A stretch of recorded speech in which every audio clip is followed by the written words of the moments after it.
pessoal, continuando o nosso estudo sobre coordenadas cilíndricas, eu resolvi voltar um pouquinho com revisão do que foi a coordenada cilíndrica do que a gente viu no último vídeo, só para a gente refrescar um pouquinho a memória e depois eu faço 2 probleminhas com vocês. Dá uma olhadinha aqui com o computador, fica mais fácil de ver porque o desenho é mais bem feito. Vejam, a ideia da coordenada cilíndrica é a seguinte, ó. Você tem um ponto P no espaço tridimensional de coordenadas x, y e z. As coordenadas cilíndricas desse ponto são r, θ, z, onde z é simplesmente copiado daqui e r e θ são os mesmos r e θ lá das coordenadas polares que nós vimos no espaço bidimensional.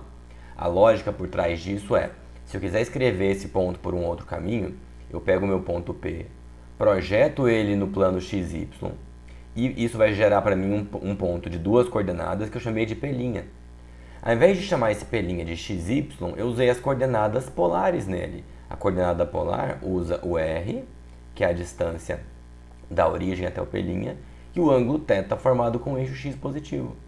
Então, escrevendo esse cara em coordenada polar, e depois só elevando o z na mesma quantidade que está aqui, vejam, o z é colocado na mão mesmo a mais, não tem conta nenhuma. Você gera um ponto num tipo de coordenada chamado de cilíndrica. E aí o que eu não relembrei com vocês são as fórmulas, que são exatamente as mesmas fórmulas da coordenada polar com uma terceira fórmula a mais, que é a fórmula mais fácil do universo. Dá uma olhadinha aqui, ó. Olha a terceira fórmula. A terceira fórmula foi colocar o z. Então, nos dois casos, vai falar que z é igual a z. Então, lembre, em coordenada, se você quer passar um ponto de coordenada cartesiana para polar, o x é r cosseno θ, o y é r seno θ. E o z é o próprio z, não mudou nada. E na volta, como que a gente fazia? Se você quer passar desculpem, de coordenada polar para coordenada cartesiana, o r ao quadrado é x² mais y ao quadrado e a tangente de θ é y sobre z. E aí o z, desculpa, y sobre x. E o z é o próprio z, como a gente já tinha antes, certo? Esse z foi colocado na mão. Então é praticamente a mesma coisa que a gente tinha ali nas coordenadas polares. Agora, olha esses 2 problemas que eu trouxe para vocês, ó. Encontre o ponto cujas coordenadas cilíndricas são 2, π sobre 3, 3. O que cada um desses caras significam? Você lembra? Ó, o que o 2 ali significa? Esse 2 significa para mim o r da coordenada polar. Isso aqui é o θ da coordenada polar. E esse é o próprio z. Tá vendo? Zerar a questão você não zera. Você sabe que você quer encontrar o ponto... em coordenada cartesiana, 1/3 da questão está feita. O z está aqui, ó. O z vem gratuitamente, certo? Vou construir os eixos aqui e aí a gente já dá uma olhadinha em quem é esse ponto, depois faz a conversão com fórmulas. Então, pessoal, a ideia por trás dessa conversão significa, a primeira coisa que eu vou olhar, eu quero montar um ponto só aqui no eixo x e y, em coordenada polar, cujo r vale 2, e o θ, ou seja, o ângulo com eixo x, vale π sobre 3, que é esse ponto aqui. Olha só, construí, ó. Aqui no eixo xy, eu coloquei um ângulo de π sobre 3, um segmento de comprimento 2, o que me levou até esse ponto P', que é a projeção desse ponto que eu quero aqui, eu vou chamar ele de P, no plano xy. Agora, basta acrescentar o z.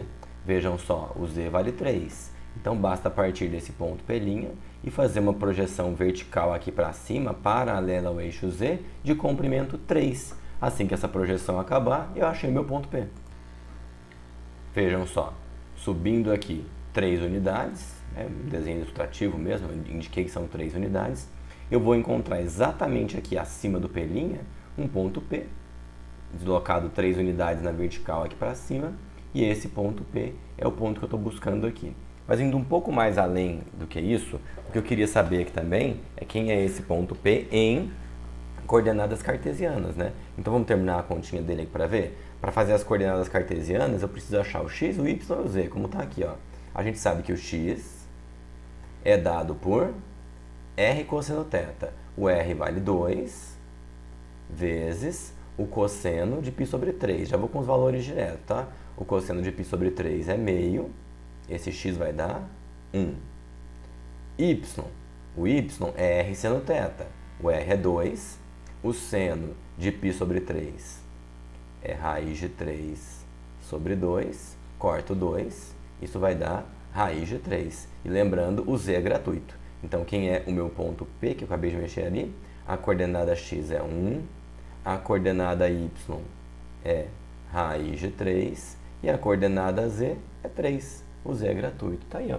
Converti o ponto de coordenada cilíndrica para a coordenada cartesiana, que muita gente nessa situação chama de retangular também. A outra situação, não vou nem fazer figura, vou direto para o cálculo algébrico aqui, ó. Converta o ponto, aqui deu uma roubadinha, tá vendo? De coordenadas cartesianas, raiz de 3, 1, 2, em coordenadas cilíndricas. Para fazer as coordenadas cilíndricas, olha o que eu tenho que fazer. São essas fórmulas aqui, ó. Primeiro eu acho R, me ajudem. A fórmula do R é R ao quadrado é igual, tá aqui, ó, x quadrado mais y ao quadrado. Fazendo a conta direta, x quadrado 3 mais y ao quadrado 1. Isso está dando r ao quadrado igual a 4, ou seja, o r, que eu vou considerar só possibilidade positiva, vale 2, ok? Tangente de θ. A gente sabe que a tangente de θ é dada por y sobre x. Y sobre x vai dar 1 sobre raiz de 3. Você já sabe que sendo adequado, racionalizando, isso vai dar raiz de 3 sobre 3. Aí você precisa, com essa informação, descobrir quem é o ângulo θ. O primeiro ângulo que você sabe de cabeça que tem tangente igual a raiz de 3 sobre 3 é o 30, ou seja, o π sobre 6. Só que o correspondente do π sobre 6 no terceiro quadrante, que é o 7π sobre 6, também tem a mesma tangente. Aí a pergunta que eu faço é, esse ponto aqui, ó, ele está no primeiro ou terceiro quadrante? É óbvio que no primeiro, porque se a coordenada x e a coordenada y são ambas positivas, é primeiro quadrante. Então o ângulo que eu tenho, com certeza, é o π sobre 6. Então, quem seria esse ponto P em coordenadas cilíndricas? O R é 2, o θ é π sobre 6 e o z é copiado, é o próprio 2. Tá aí. Por hoje é isso, pessoal. Tchau, obrigado e até a próxima.